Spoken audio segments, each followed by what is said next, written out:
నమస్కారం. 2025 ఆంగ్ల సంవత్సరాది కెరీర్ హారోస్కోప్కు స్వాగతం. 2025 ఆంగ్ల సంవత్సరాది కన్యా రాశి కెరీర్ హారోస్కోప్ గురించి ఇప్పుడు మనం తెలుసుకుందాం.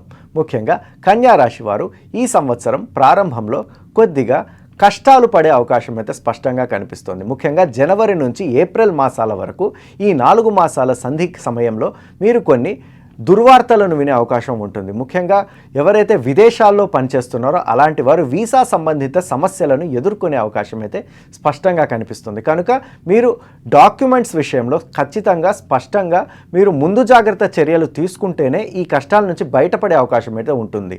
ముఖ్యంగా ఏప్రిల్ తరువాత మీకు కాస్త కష్టాల నుంచి సడలి మీరు మే, జూన్, జూలైలో మీరు కొన్ని శుభవార్తలను అయితే కెరీర్ పరంగా వినే అవకాశం ఉంటుంది. ముఖ్యంగా కొత్తగా ఎవరైతే కెరీర్లో తమ ఉద్యోగ జీవితాన్ని ప్రారంభిస్తున్నారో వారు స్పష్టంగా ఈ 4 మాసాల్లో ఏవైతే ఉన్నాయో ఏప్రిల్ నుంచి కావచ్చు, ఏప్రిల్ నుంచి ఆగస్టు వరకు వారు చాలా వరకు తమ పనితీరును మెరుగుపరుచుకొని పై స్థాయిలో ఉన్నటువంటి అధికారులను మెప్పింపజేసే అవకాశం ఉంటుంది. ఇక ఎవరైతే నిరుద్యోగులు ఉన్నారో నిరుద్యోగులకు జూలై తర్వాత కొన్ని శుభవార్తలను వినే అవకాశం ఉంటుంది. ముఖ్యంగా ప్రభుత్వ ఉద్యోగాల కోసం ఎవరైతే పోటీ పరీక్షల్లో పాల్గొన్నారో అలాంటి వారు శుభవార్తలను వింటారు. ముఖ్యంగా కన్యా రాశి వారికి శని సంచారం మనకి 6వ ఇంట్లో కనిపిస్తోంది. 6వ ఇంట్లో మనకి శని సంచారం ఉండటం వల్ల మనకి పోటీ పరీక్షల్లో శని విజేతగా నిలిపే అవకాశం మనకి స్పష్టంగా కనిపిస్తుంది. కనుక మీకు జూలై తర్వాత పోటీ పరీక్షల్లో పాల్గొనే విద్యార్థులు కావచ్చు,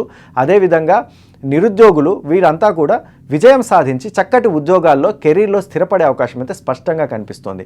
ఇక వీరికి అష్టమాధిపతి, ఇక పరిహారాల విషయానికి వచ్చినట్టయితే అష్టమాధిపతి అయినటువంటి కుజుడు కారణంగా మీకు కొన్ని ప్రమాదాలు తలెత్తే అవకాశం ఉంటుంది. ముఖ్యంగా కెరీర్లో మీరు కాస్త జాగ్రత్తగా ఉంటే మంచిది. మీరు కెరీర్ పరంగా చాలా చురుగ్గా ఉండి వేగంగా దూసుకెళ్తున్నట్లయితే కాస్త నిలబడి ఆలోచించుకోవాల్సిన తరుణం కూడా ఈ సంవత్సరం ఉందని మీరు స్పష్టంగా అర్థం చేసుకోవాల్సి ఉంటుంది. ముఖ్యంగా ఆరోగ్య సంబంధితమైనటువంటి సమస్యలు మీకు తలెత్తే అవకాశం ఉంటుంది కన్యా రాశి వారికి. అలాగే కొన్ని దీర్ఘకాలిక ఆరోగ్య సమస్యలు కూడా తలెత్తే అవకాశం ఉంటుంది. కావున కెరీర్ పరంగా ఇవి అడ్డంకులు సృష్టించే అవకాశం ఉంది. అందుకే మీరు సుబ్రహ్మణ్యాష్టకం లేకుంటే సుందరాకాండ పారాయణం చేయడం ద్వారా ఈ కష్టాల నుంచి గట్టెక్కవచ్చు. మా వీడియో మీకు నచ్చినట్లయితే please like, share and subscribe.